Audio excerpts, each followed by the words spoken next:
It is 5 o'clock, and we're going to call the City Council meeting to order on October 15th, 2013. We have no one to address the council and speak at this time. And I'm not going to read that section. I'll read it later when we come back at 6 o'clock. And so my calendar indicates closed session, 5 o'clock. Mr. City, oh, wait a minute, I got a call to order. Sorry, City Clerk, would you please have a roll call? Councilmember Garcia. Here. Councilmember Kennedy. Here. Councilmember Valles. Here. Mayor Pro Tem McEachron. Here. Mayor Cox.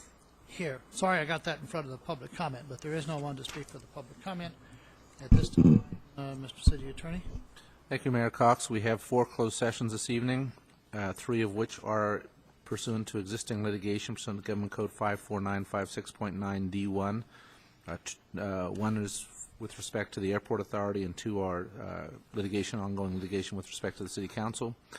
The 4th item is real estate negotiations pursuant to Government Code 54956.8. The property location of certain properties out at the airport. The negotiating parties are Mr. Metzler and Exquadrum, Inc. The litigation items are all set forth along with the names of the parties and the litigation cases on the agenda. To the extent there's reportable action, we will report it either at the conclusion of the closed session or immediately at the commencement of the 6 o'clock meeting. Thank you, Council. Are there any questions to the City Attorney? If not, staff, if not, we're going to adjourn to the executive session. Thank you.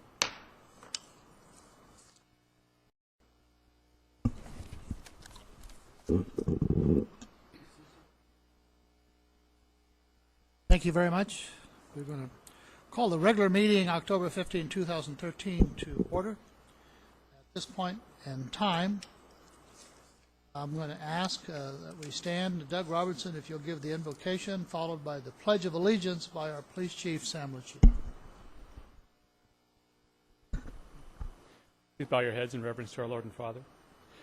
Heavenly Father, thank you for bringing everyone here safely tonight, and guide this council as they make decisions that are in the best interest of the people of Victorville. Father, we recognize that you ask us to respect all of our leaders, even those that we maybe disagree with at the federal level or state level, and that there is purpose in everything that happens, and you hopefully are guiding them as you will guide these tonight. Father, we pray all these things in Jesus' name. Amen.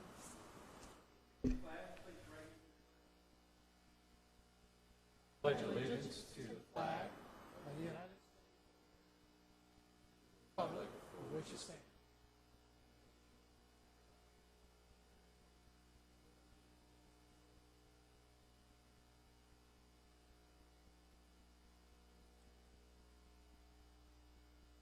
Madam City Clerk, my agenda doesn't show that there are any presentations or proclamations tonight. Is that correct? That is correct. In that case, then, would you have changes or addendums to the agenda? Yes, there are a couple of revisions to tonight's agenda. Public hearing item B1. The staff is requesting that this item be continued to November 5th, but the public hearing would still be open to take any testimony and then subsequently continue to the November 5th. B1 under written communication? Public hearing item Oh. B1. Okay. B as in boy. B as in boy, yes.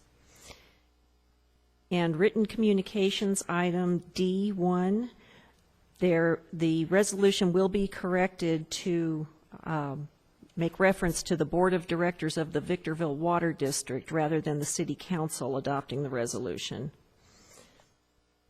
And then there is a correction on Section 2 regarding an adjustment factor for the district's appropriations limits. And on the dais is also a couple of printouts for items for item D3, charts for the council's reference. And those are the only revisions I have.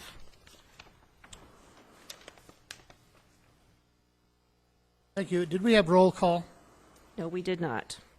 Call the roll, please. Councilmember Garcia. Here. Councilmember Kennedy. Here. Councilmember Valles. Here. Mayor Pro Tem McEachron. Here. Mayor Cox. Here. This would be the next item. I don't know why this is. I have 2 different agendas, but they're the same, so I'll throw one out. Closed session items, Mr. City Attorney. Thank you, Mayor Cox. We had 4 closed session items this evening.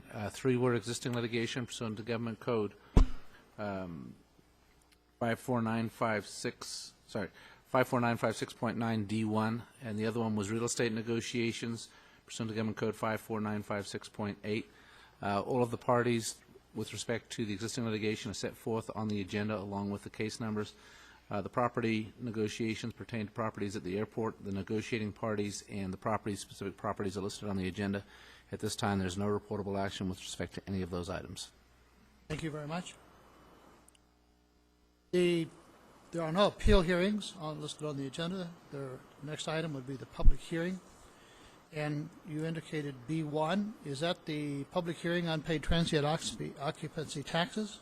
Yes, that is correct. That is to be continued until November 5th. November 5, but it is appropriate, I believe, since this has been scheduled, to open the public hearing. If individuals do want to speak, they may do so.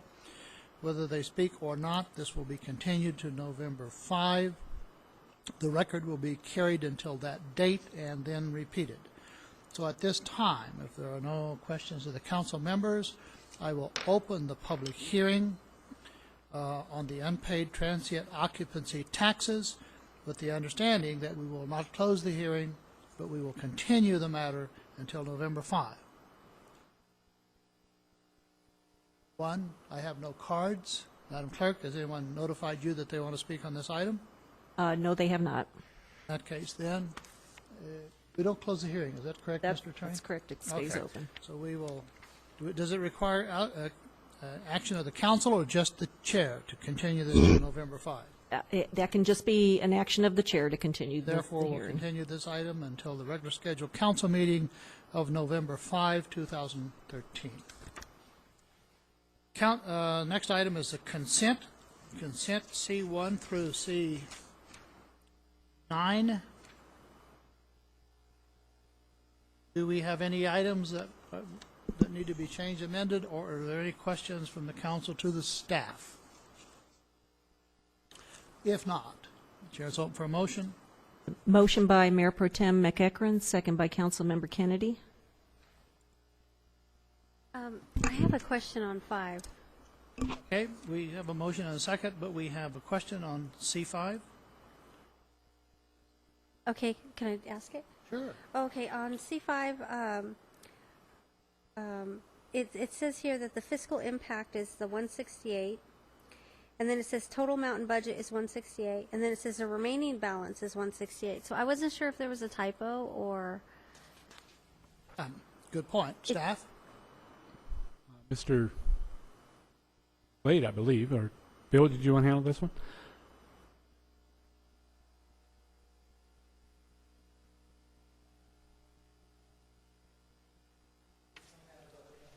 General fund, and that's all I know. So it could be corresponding with various funds.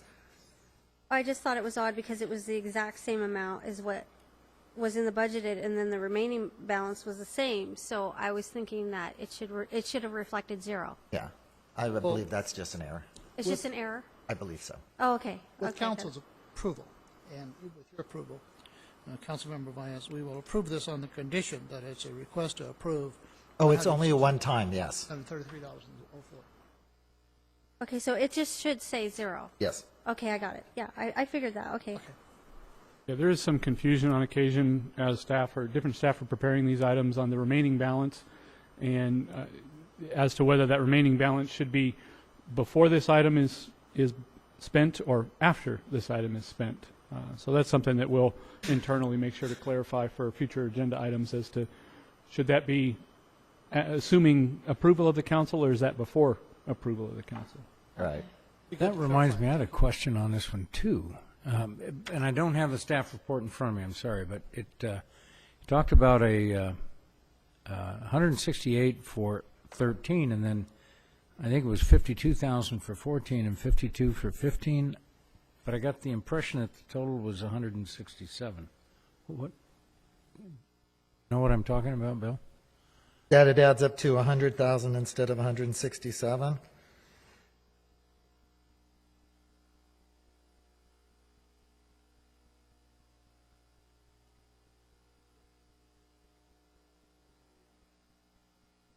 fiscal impact, it says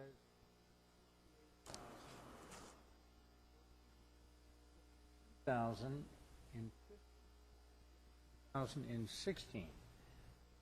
I thought the whole thing was 168,000. It is. Sure. That's my understanding. That's what I'd ask your approval on. If I'm incorrect, we would come back with a better explanation. Okay. It clearly says in the staff report it's 168,000. And I know, like I said, they're coming out of different funds, so I think there was some confusion with the math. 3-year period at 52,000 each, totaling 158. And then That's what the the last additional paragraph things come to indicates, exactly 168. that. What I would ask is that the council approval be based on the 168,633.04 total.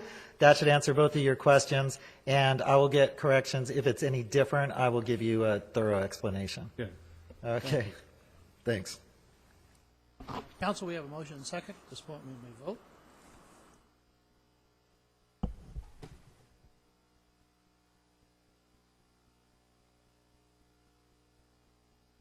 Councilmember Garcia? It's a yes. I don't know what I did here. Motion carries unanimously. Next item on the council agenda would be under the written communications. Written communications D1. You have the notice in front of you that the city clerk indicates that now therefore City Council of Vicksburg does hereby resolve, should read Board of Directors of the Vicksburg Water District.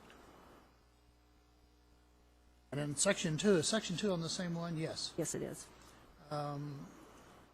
Adjustment factors for the city's appropriate limits are, this should read, the adjustment factors for the district's appropriation limits are. Are there any questions, staff? No questions? Chair's open for motion.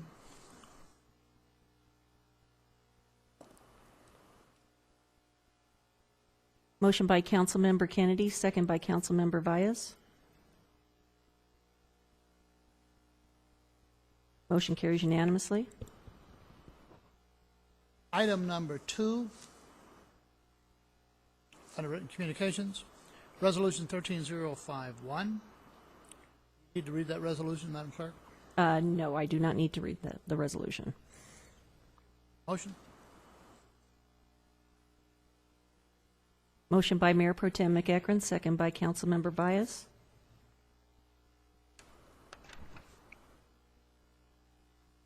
Item number 3. Excuse me, Councilmember Valles, I'm may I sorry. get your vote? I got Thank ahead of you. you. Motion carries unanimously. All the votes were cast. All members voted yes. Next item, item number 3, Resolution 13-048 is the Measure I 5-year plan for fiscal years 2012-13 through 2017-18. Questions of staff? If not, motion? Actually, I do have a question if Mr. McGlade or Gangler, Ryan. I appreciate the spreadsheet you put together for us up here and the list of projects, and this is something I know we have to do annually. But could you highlight what's actually going to be built this year and not money going into engineering or environmental? I just want to understand what we're actually doing Okay. this next year. I can just briefly highlight that. Sure, I'd be glad to. Some of the projects are listed in the first column under fiscal year 13-14, and you can see those are taken out of the capital improvement budget for this fiscal year. Mm-hmm. I don't know if you want me to read down each one. I can if you'd like. No, I just wanted to know, I mean, are all these that you've listed on the left-hand side and named projects, are all those, obviously La Mesa Nisqually interchange, that's completed, but some of these other traffic lights, sidewalk and railing, rehabilitation, that type of stuff, is that all going this year? Or? Yes, it is. And one thing I'd like to point out, if you go down to the bottom of the sheet where it says categorical projects, you'll see on the first line, citywide asphalt overlays and seals. And it shows only $300,000 for the for the Measure I component there. That it's actually an $800,000 project. You don't see it on this sheet, but if you look in the CIP, it's an $800,000 project. We have not designed it yet. It's not ready to go out to bid yet. We are currently working on identifying streets for seals, for overlays, for rehabilitation. So that will go forward. But you don't see the specific list of streets on this plan. Okay. Okay, I just think it would be good for not only the council to know as you move forward on some of those projects, but for the public to know, where that's going to occur so that they can see, be aware of it, but know that we're out there still doing what we need to do with respect to our streets. Yeah, and another thing I'd like to point out, this only shows Measure I funds, but we also have some LTF funds, local transportation funds, planned for adding sidewalk at certain locations in the city. And again, we're not ready to go out to bid yet. We're working on coming up with a list of locations for that. Thank you. Since we're looking at that graph, know that many of these projects are in the beginning stages, but they're budgeted, and part of this fiscal year's either finishing it or initiating it. But such items as the La Mesa Nisqually interchange, we have a lot of money that's estimated. We have a lot of money that's been expended, and when it's over, when we finally paid for the last right-of-way and utilities and the fencing and overground wash improvements and so on, would it be difficult for the staff to come back and show us what was budgeted and what was expended, just for our own benefit? Historically, on the project, Well, we're told that the project was a bargain because it came in under bid in many, many instances, but you don't see that in this kind of a graph. And I think we're all curious about what the savings was. okay. Are you asking for a final accounting of the project or an estimate of what we've expended? We could do that, certainly. Not all the Not projects. until it's, but after it's finished. Right. I don't want to, that'd be a lot of staff time as you go along. We know staff is watching it. But once completed, I think we're all curious, knowing what the budget is for all these things and what did we actually spend. Yeah, I expect that by January, all the costs will be closed out and we could come back with a final accounting. I think it would help because we're all hoping there'll be money left over that we can reallocate. I understand. That one was a little interesting. Could be that that it came in on budget, but I think it was the original engineering estimates that were so much higher. Could be. Yeah. That is true. The engineering estimate was higher than what the actual bid was. And we came in a lot below that original estimate because of the marketplace, but Yes. it Just may have looking been for pretty additional close to the actual budget that was developed for the project. Just looking for additional money to pave some streets. Yeah, I understand. That, when we identify that, it would actually come back as money that we start receiving sooner than we thought we would, Yeah. not as additional money Well, that's available right now. that is correct. Thank So you. we're still looking at probably about 2.5 years until we start receiving Measure I again, and then probably 6 to 8 to maybe even 10 years of use of incoming road diff to repay the loan from Measure I. We'll keep our fingers crossed. Thanks, Brian. Thank you, Thank you. Brian. I'm not sure we got to the motion or not, but we were ready for a motion and a second on the item. Motion by Mayor Pro Tem McEachron, second by Councilmember Kennedy.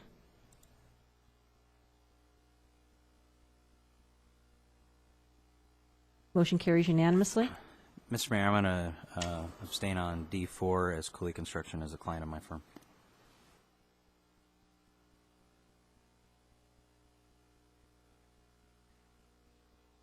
We have Councilmember McEachron, who's declared a conflict and left the chambers. This next item, item number 4, is authorized additional appropriations of $74,000 and award of contract to Cooley Construction in the amount of $214,214 for construction of the Seneca roadway improvement from Hesperia Road to Woodland Drive. Motion by Councilmember Kennedy, second by Councilmember Vyas.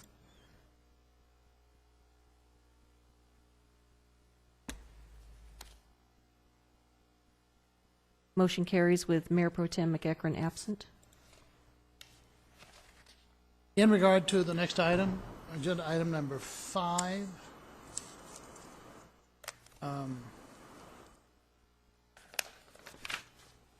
Doug or Mr. McGlade, real quickly, this is to release all the liens for these improvements, meaning all the improvements are now in? Is that correct?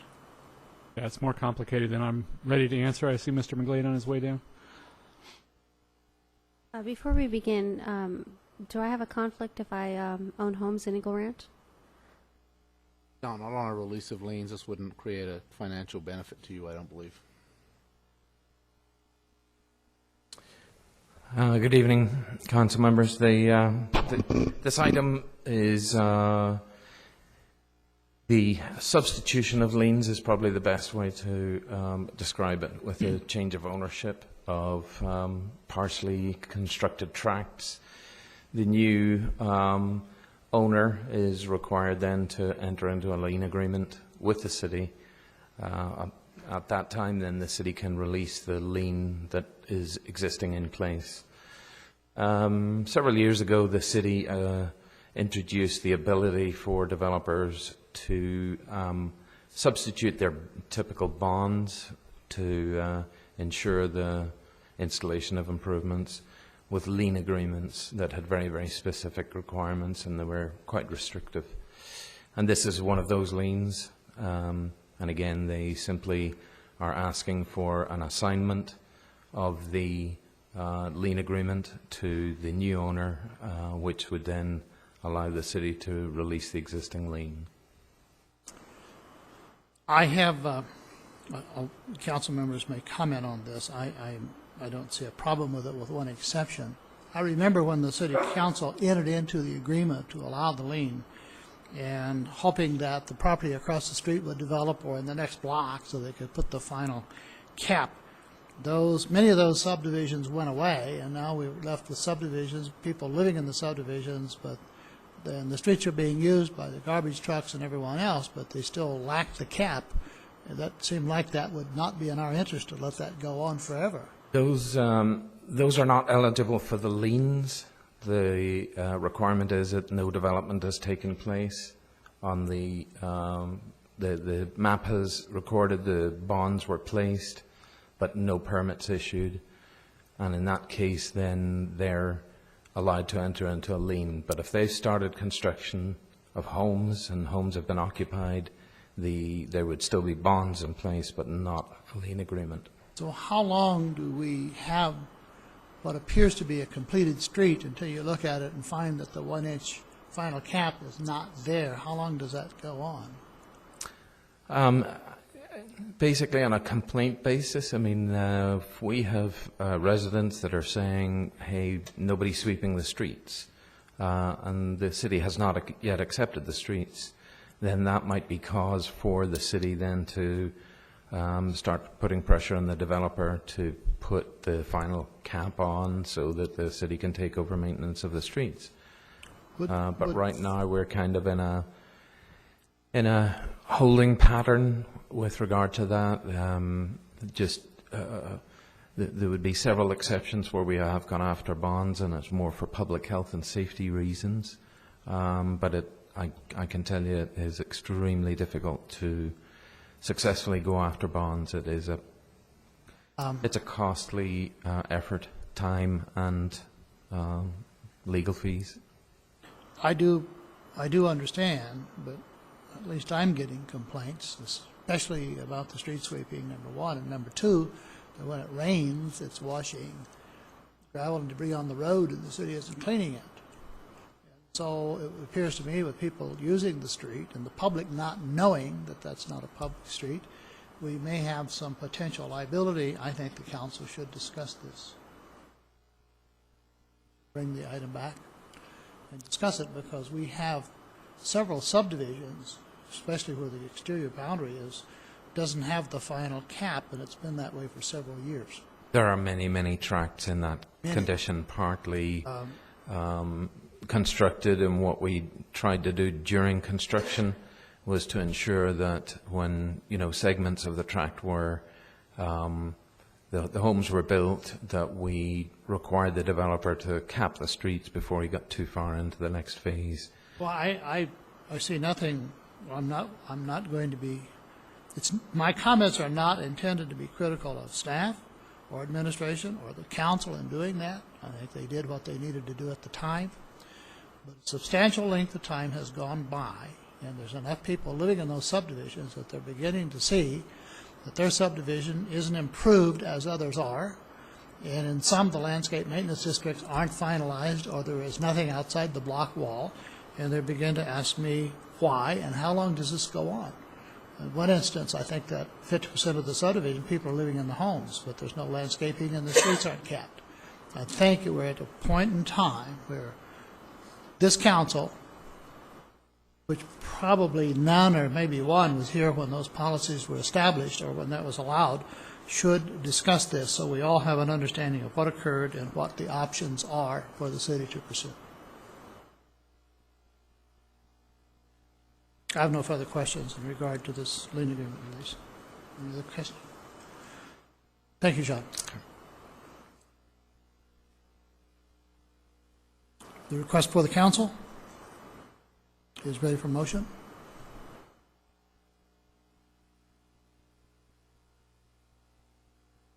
Motion by Councilmember Kennedy, second by Councilmember Valles.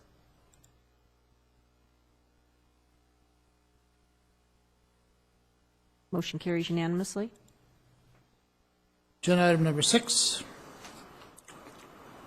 Richfield Water District would like to provide the Board of Directors with a summary of update regional. Is this just to submit? There's no action required, is there? That's correct. This is just information only. There was a question about our use of R-Cubed project water, and this gives the council a detail of how much R-Cubed water we've used and then the resultant cost savings due to not needing to treat that water.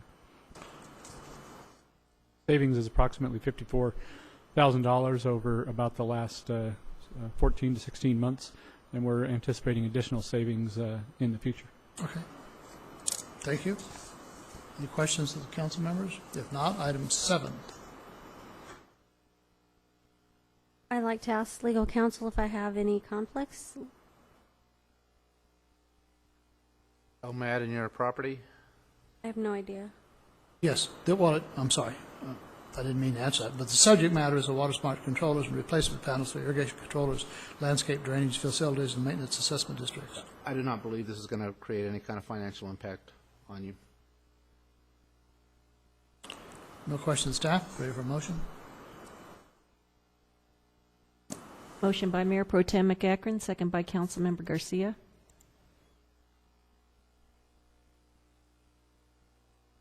Motion carries unanimously. Item number 8, request to approve award to Duke's Root Control for the application of chemical root control agent to the city sanitary sewers. Chair's open for motion. Again, is there a conflict? If there's any conflict, this is a citywide application. Motion by Councilmember Garcia, second by Councilmember Valles. Motion carries unanimously.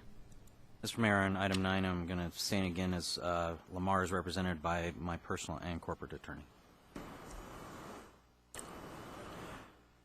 This is submitted by the city attorney and Jennifer Mosraff and the deputy city attorney. Consideration of the lease agreement with Lamar. Questions of council to the city attorney or any comments from the city attorney?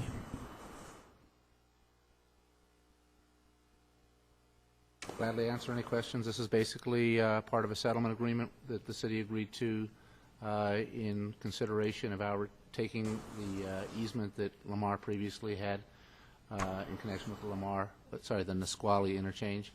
In terms of the lease before you, the city will receive revenues, and this will allow Lamar to put up a digital billboard in lieu of the one that was previously there.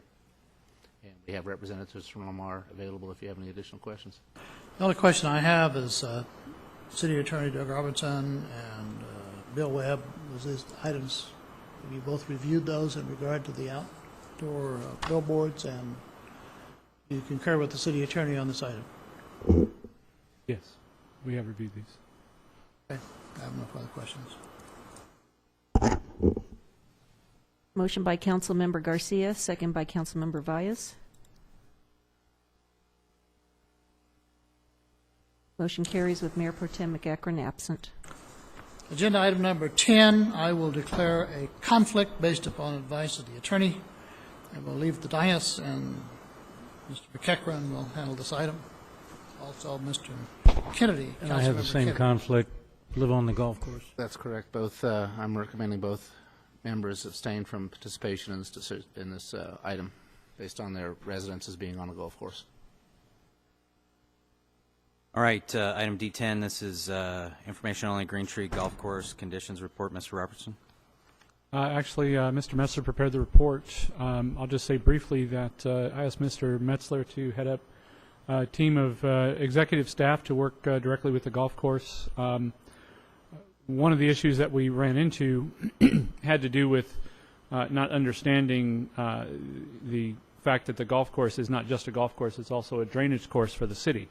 And I think both the golf operations and our city crews didn't make that distinction, and the folks that normally would maintain the drainage course aspect simply stopped with that maintenance.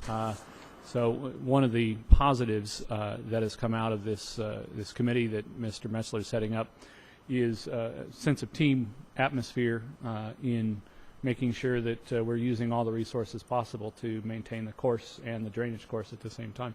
Mr. Metzler, go ahead with your any written or any verbal comments you may have on the report. I think maybe just to add, just as overview, and this was intended solely to be responsive to the Councilmember Kennedy's request to at least get a report with respect to the physical conditions of the Green Tree Golf Course, and then also an update with respect to the subsidy. And I interpreted that to serve also as trending of the subsidy, so that you get a sense of the operation out there. And what we have identified, I think just very generally, is that there's likely an opportunity for us to work even more closely with the BCG team, and that is to more clearly identify the goals and expectations. At this time, it's been the direction of the council, and it's been implemented by staff to manage that contract, expecting that BCG operates, causing the littlest amount of subsidy to the city's general fund, and believing that that's been the attempt so far. Certainly what we've seen, not only through complaints but through the question raised by Councilmember Kennedy, is questions over whether or not that directive is perhaps negatively impacting the overall condition of the course.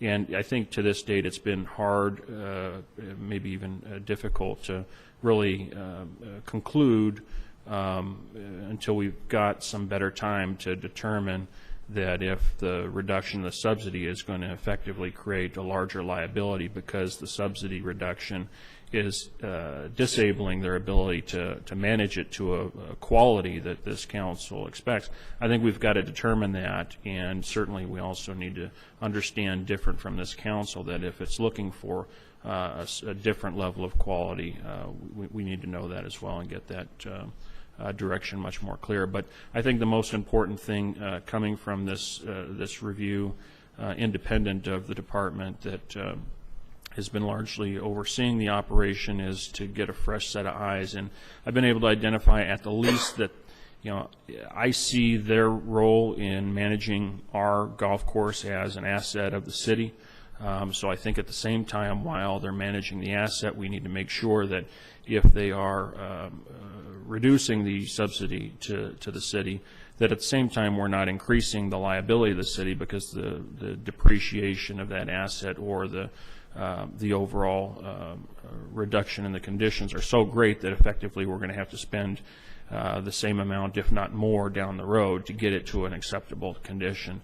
I think also it gives us an opportunity to work more closely with the management team so that we have some measurables to truly determine whether or not the BCG management team is performing to our expectations. So with that, I think we've answered the questions in the report. Certainly I've seen, just in having given a lot more attention perhaps even asking for more diligence from those folks. I think they sense a little bit more interest and attention from the city. So I think at the same time there's going to be an increased level of accountability. I've seen that very generally just in the last, I guess, 30 or 45 days, however long it's been since we've initiated this, to where we've identified some really bad spots on the golf course and actually have seen some measurable change to where they've actually transplanted things like transplanted turf to improve conditions of greens or fringes or even fairways. So we'll continue to work with them, and to the extent there are resources within the city, such as personnel crews or even equipment, those are things that we're looking at that might be more a capital responsibility. So we're also going to look at bringing in city resources where we can afford to bring them in to help out with some of the bigger issues. The previous direction from the council was for Billy Casper Golf to essentially reduce the subsidy as much as possible, and that's what they've been focused on. Certainly that has had an effect on the appearance of the course. The course does not look as nice as it did when we were spending more money on it. In their estimation, spending additional dollars on the course at this time would not have a similar benefit in revenue, meaning that if you spent another $100,000 to make the course look better, you wouldn't see a $100,000 return in your investment. You may see a little bit of a return, but you would actually, in effect, lose more money on the course. I think one of the things Mr. Metzler is focused on for the benefit of the city is at what point, if the state of the golf course continues to degrade, which I'm not saying that it is, but if it were, at what point do you begin to lose your asset to the point that it would be too expensive to bring it back? That's something that we're going to keep a close eye on. But ultimately, Billy Casper Golf is implementing the strategy as defined by the City Council. And certainly, if the City Council would like an improved appearance to the course and is willing to budget more dollars at the expense of other potential priorities, that's certainly something we could consider. But I'm not asking for that direction, but that's essentially where we would go from here if that's something you wanted to pursue. What is the amount that's being that we lose every year? There's a chart in the agenda item, but I will tell you that it's a little bit difficult to follow simply because a lot of the expenditures had a historic nature to them. We had a mix-up on the water rates they were going to be paying on the city's behalf. We also had a mix-up on some of the some AP work that was ultimately carried over to a separate fiscal year. At this point, the operational side is just under $400,000. There's also a lease payment for irrigation equipment that eventually will fall off. And that's our expectation, is that they will meet that operational figure. They haven't always met it. There's been a couple times that they've had to come back and ask the council for additional dollars as they got deeper into the fiscal year. That was a relatively painful experience for them, and they don't wish to repeat it. So they are very diligent when they put their budgets together each year. I have some concerns that, how long have they had this contract? I believe since 2010. So when is it up? It was a 5-year contract with extensions to 10 years. I don't know if that was a single 5-year extension or if they were 1-year extensions.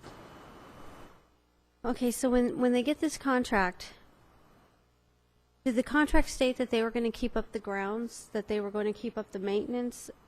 I mean, to me, when you have a private sector come in to a public entity, a lot of times, they're just in it for their profit, and they run it into the ground, and then the city's left to pick up the pieces. And I feel like they're nickel and diming us to death, and maybe we should look into going out for RFP, maybe get them on the ball. But I don't think the answer is continually giving them money. I don't think that we can afford that. Maybe we can find another company that would be willing to step in, and sometimes competition is what they need. And actually, one of the reasons why we structured their contract the way we did, excuse me, is that it isn't a lease of the facility. So there is no benefit to them running it into the ground. The financials for the golf course belong to the city. They get paid a certain management fee. I believe it's $140,000 a year, but it's been several years since I last saw it. And so effectively, any profit that they make, it comes back to the city. Or any profit that they don't make is a burden of the city. So there is no benefit to them running it into the ground in that manner. That's why it was set up that way, so that they couldn't simply come in and operate as absolutely cheaply as possible to the detriment of the course. But there's also no incentive for them to keep up the course. Is that correct? Yes and no. They are attempting, and I believe that they are, have shown some success based on the reduction of the subsidy, to manage the course in such a way that it is as profitable as it can be. It is still losing money. However, they're trying to reduce that subsidy. If they can get that subsidy, which they've had success in other areas, if they can get that subsidy to break even and actually begin to make money for the city, they would then get a share of that profit, if you will. Their contract says they would get 20% of any actual profit that would come back to the city. So they are incented to operate the course in a profitable manner. They haven't gotten it there, but they're operating it at less cost than what the city did when we operated it ourselves. That was my question, but you already answered that. So there is a benefit to them if there is a profit. There is a benefit to them if and when they get it to a break-even point and begin to make money for the city. They get 20% of that. They actually, the contract that they proposed at the time had a 10% incentive for them, and the council at the time, based on my recommendation, actually was to, we were looking to get it to break even. That's our number one goal, so that we aren't spending general fund dollars on it. So we doubled their incentive to 20%. Anything they make over or past break even, they would actually get 20% of that profit. So they are heavily incented to make it profitable, and running it into the ground is not going to ultimately result in it being a profitable course. Any benefit of putting it out for RFP? At this point in time, I don't. I think that they're doing what they were asked to do. I think some additional oversight that they've got now, as well as additional help from the other city crews who, at least to a certain degree, had abandoned that maintenance effort because they believed or thought that that was more of a lease scenario where they were responsible for all maintenance. I think that they've already begun to improve the condition of the course. There was also, I don't know if it's in Mr. Metzler's report, there were some anomalies this summer with some irrigation issues that they had with the wells, and not understanding city government, not understanding that the water district, who actually now owns the wells and operates the wells, is separate financially from the city. They didn't want to push the city to assist them in fixing the wells or to fix the wells because they thought the city had no money, didn't have enough money. Not understanding, like they do now, that in fact they can make that request at any time because in fact those are operated by the water district, and the water district has plenty of reserves to make repairs to wells and things. So I think just because of the committee that is now working with them, we've already seen improvements and better communication, so that if they have, let's say, a major incident, we are ready with our crews to go out and assist them with the functioning portion of the golf course, things that used to happen when it was totally city operated. That's what kind of concerns me, is that we're giving them all this money, and then we're using our staff, and in this report it's talking about even more staff to help them get the grounds up and going. So there's that cost on top of that. When we have this company come in, are we just giving them a lump sum, or do we look at their financials? I mean, do they have some CEO that's getting all the money and then nothing's going to the golf course? I mean, how do we know that the money's being appropriated properly to the benefit of the city and the golf course? The amount of money that Billy Casper Golf receives is set at, and I want to remember that it's $140,000.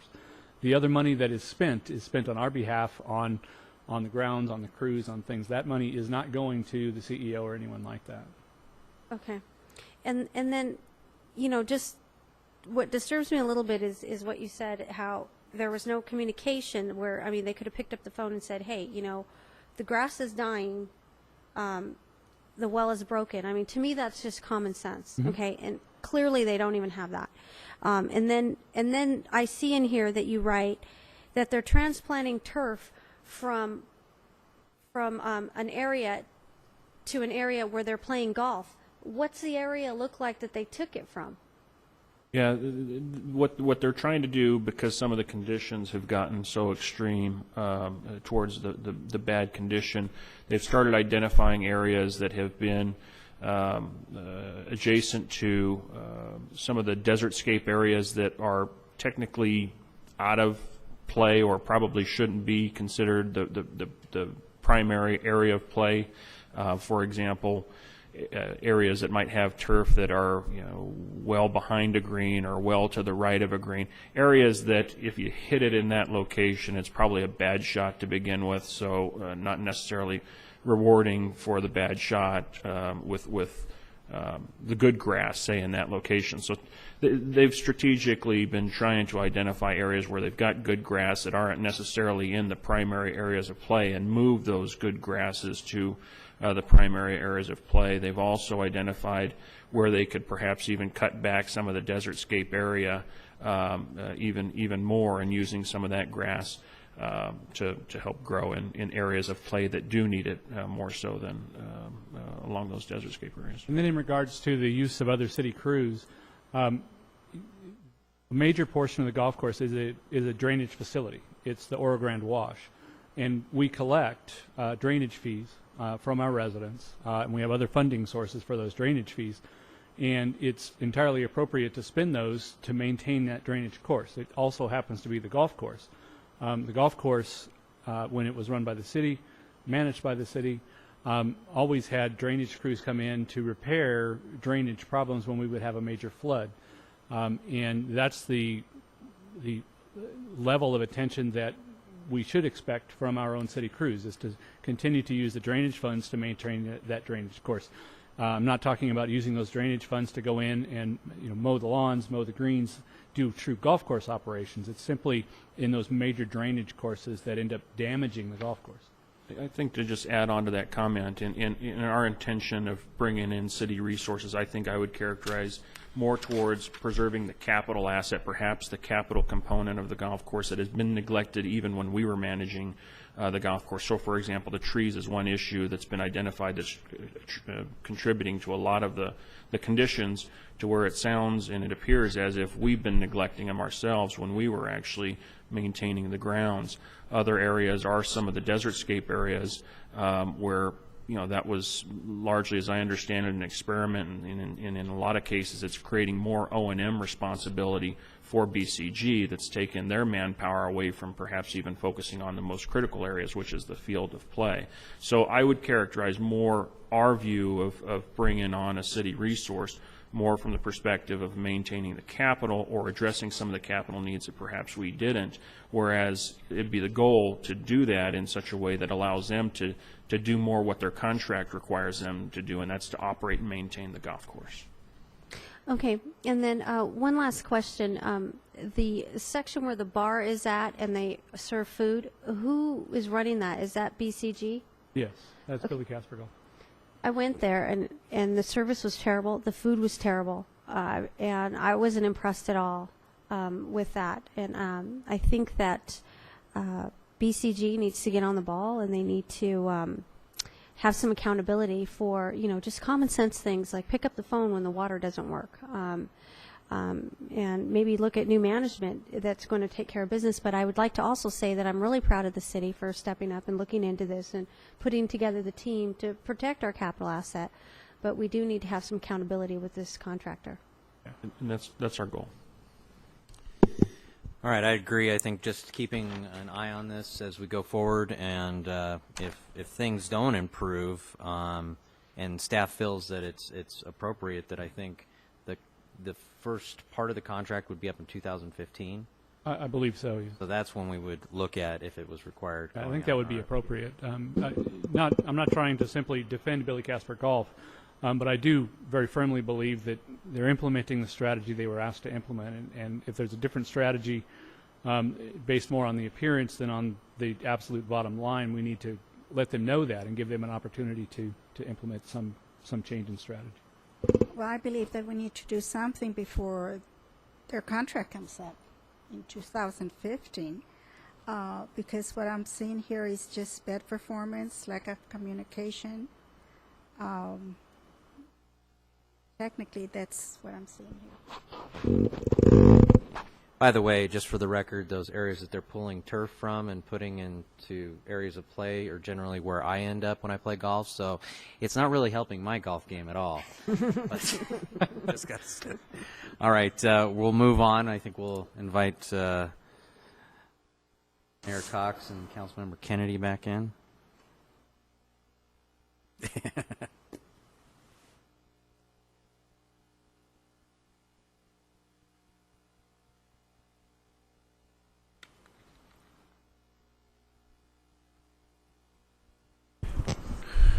Thank you, Mr. McEachran. For those individuals who may wonder what the conflict is, I live on the golf course. I have no interest in this company or the operations or stock or anything financially involved. But the city attorney has ruled that since I live on the golf course and Mr. Kennedy lives on the golf course, that any actions regarding the golf course that may affect a decision of the council, we could influence that one way or the other. We can't have that discussion because it's a conflict. So we don't discuss it with the council, nor can we be involved in any discussion at this dais in regard to that item. Just wanted to clarify it. Are we on number 11, Madam Clerk? Yes, D11.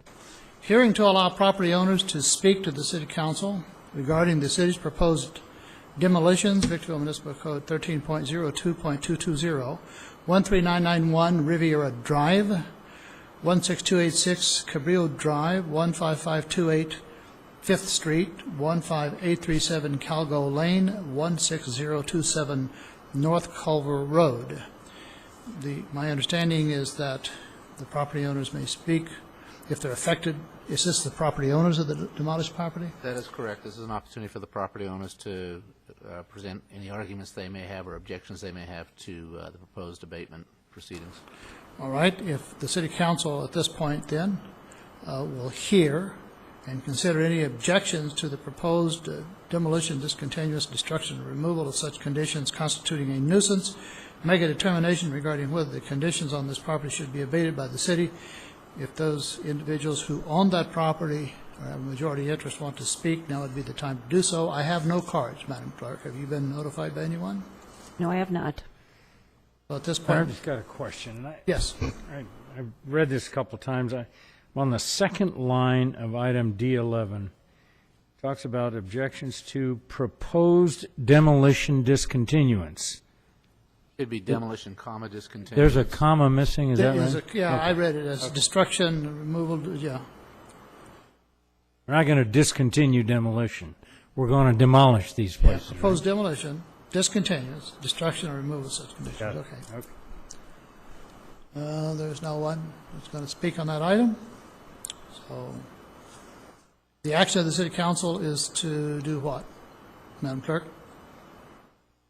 That would be to proceed with the abatement proceedings on those properties. So it's a question of whether or not the property should be abated as submitted by the staff.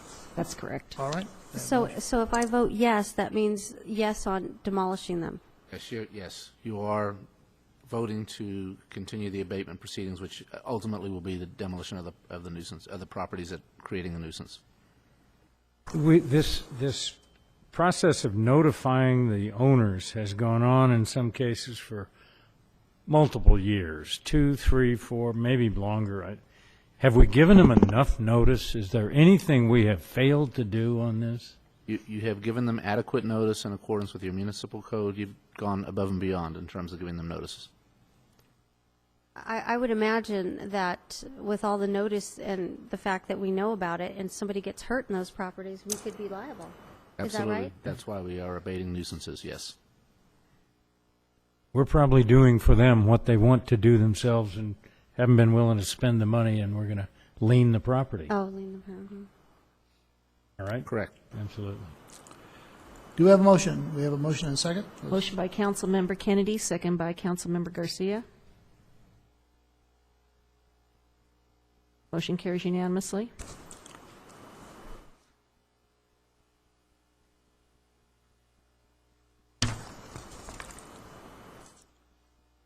Get back to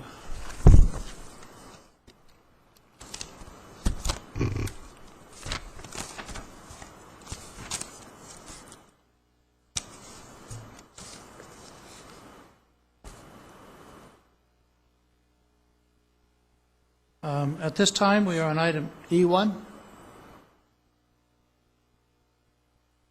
For public comment, I do not have any cards, Madam Clerk. Has anyone contacted you in regard to addressing the council at this point? No one has. The next item is E2, discussion and possible action regarding items for the upcoming city council agenda. We'll start on my left. Member Garcia, Councilman Cameron. I don't know if it's an item for agenda or just a report to the council, but, and forgive me, I do not have the bill number, but I'm going to defer to our city attorney.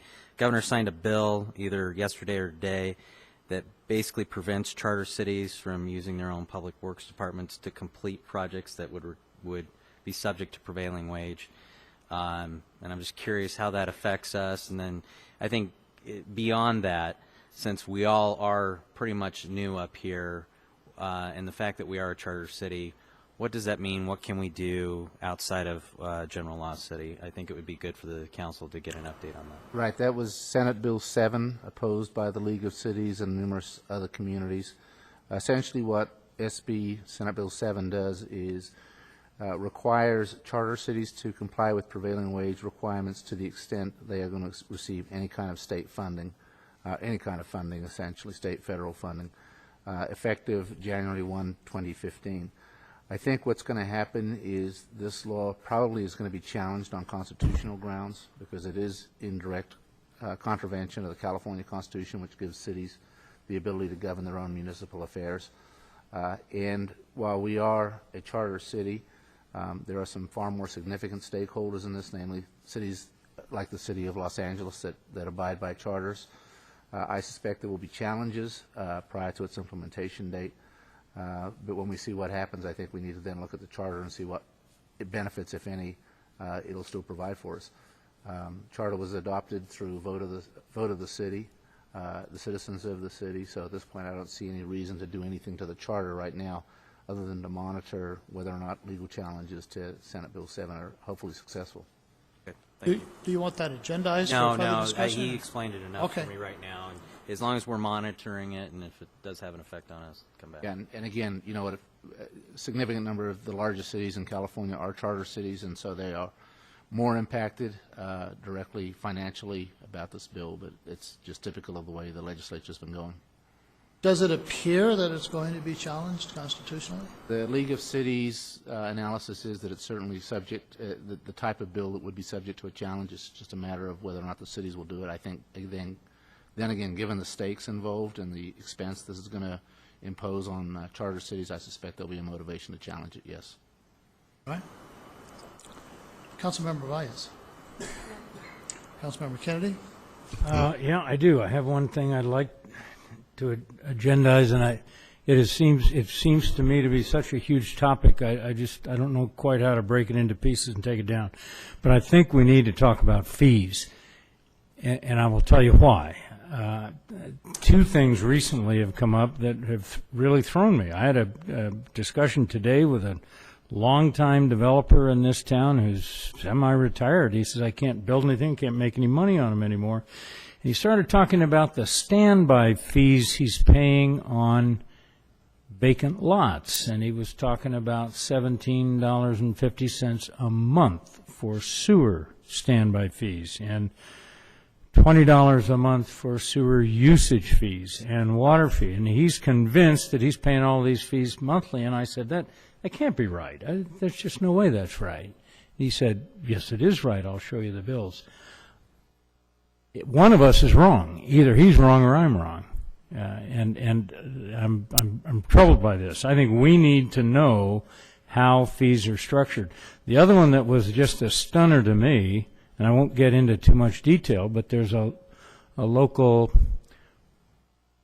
well, it's a mobile home park. There's no other way to describe it, building a exercise building on their property next to their main clubhouse.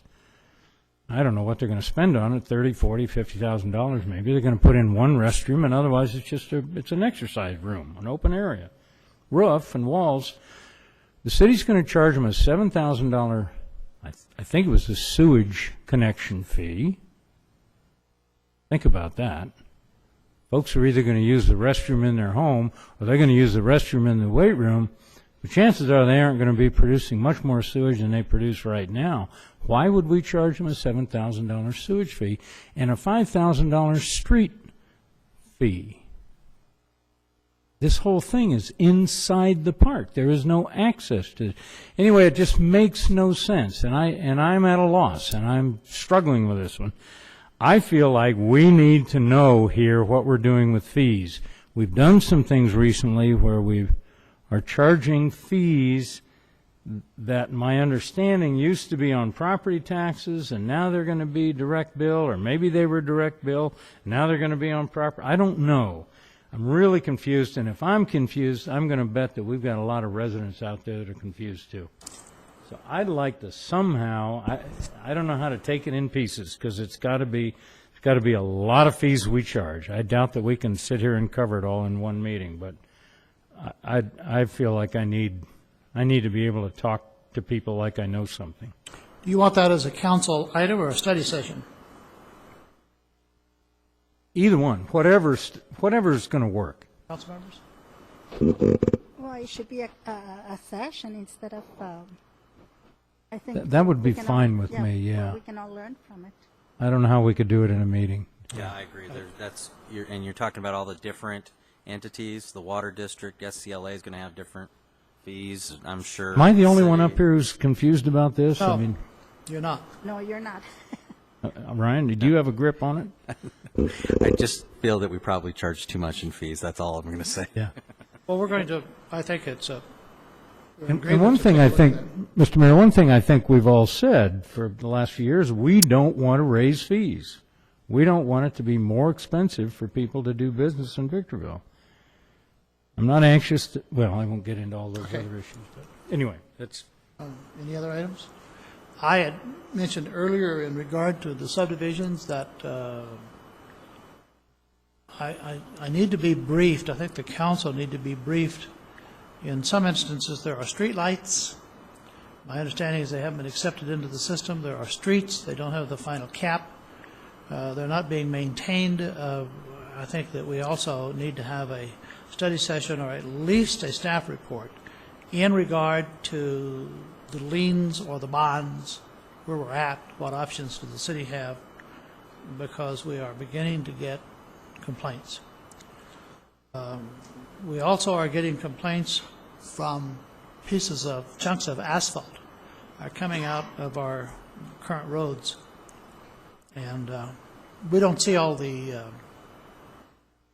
complaints here, and I know that it's kind of rare. I hit them, and I have no complaint. There's nothing wrong with my vehicle. I'm not bending any tires or having wrecks. It's not causing any problem because you see them and you miss them. But we have some where at least an inch or two asphalt is simply missing, and we need to take a look at that. I'm not talking about repaving the whole street. I'm talking about current street maintenance. We have some problems out there. So in regard to, that's a little bit different because I cannot tell you that where that maintenance is needed is in the new areas. Those are the old areas, but certainly in the new areas where you have subdivisions that are not complete, we need to be briefed in regard to what are options there. Any other items? A report from the city manager. Okay. Thank you, Mr. Mayor. Members of the council, I do want to commend staff on the Spice of Life celebration, the fall festival that we had about a week and a half ago. It was very successful, had a lot of positive comments, especially from families and people with small children who hadn't been to a festival, that there wasn't an extra upcharge to ride the ponies or an extra upcharge to climb the rock wall and things like that. So I think our staff did a great job on that event, and sort of transitioning to be more of a family-oriented event. Much of our afternoon stage time was spent with the typical sort of recitals that you might see at a school or something. Or it was neat to watch all the students participating and entertaining the crowds. So well done to our staff on that.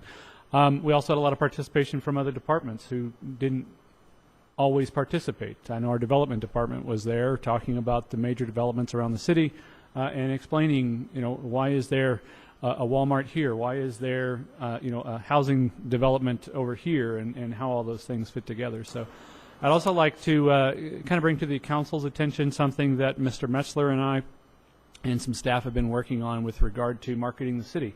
Actually, I've got a couple of slides I'm waiting for IT to pull up for me, but we have struggled a little bit with the elimination of redevelopment as far as simply marketing the city. And they used to do that for us. The redevelopment agency would do that for us. So we're actually working on a new ad campaign all about manufacturing. A lot of folks know about the distribution centers that we have in our city, but what you may not know about is how much manufacturing, how many goods are actually manufactured here in our city. And so we have a brand new ad campaign. I can see it on my computer. You'll see it on yours very soon. That's called essentially Made in Victorville. And here it is. Thank you, guys. So I'm sure a lot of folks know that we have dog food made in Victorville. You may not know that there are several Arm & Hammer products that are made in Victorville. Everyone knows about the Snapple plant, the Dr. Pepper Snapple plant, but you may not know all of the beverages that are made at that plant and at other facilities as well. So we're going to be using this to market in really nationwide, worldwide, to do a couple of things. Number one is to show off a little bit the city, but also to attract other similar types of businesses because we are able to attract these types of businesses because of, well, hang on, if you look down at the very bottom, those little icons there are something that you'll see more of. So here's what's just a few of the items that are made in Victorville that you may or may not know about. Sherwin-Williams doesn't manufacture all their paint here, but they do some manufacturing. Mott's Apple Juice is made here. United Furniture obviously is building sofas, love seats out at SCLA. Plastipack manufactures a tremendous number of the plastic packaging that you get in your take-home carriers from if you go to a restaurant. So, as I mentioned, marketing the city is something that was handled by the RDA, by Economic Development, and we really don't have the general fund resources to market our city. So what we're doing is we're utilizing the benefits of having utilities available. We have tremendous electric savings available to potential customers here, up to 8% if you're a large enough customer. We have wastewater recycling solutions that are unique in this region.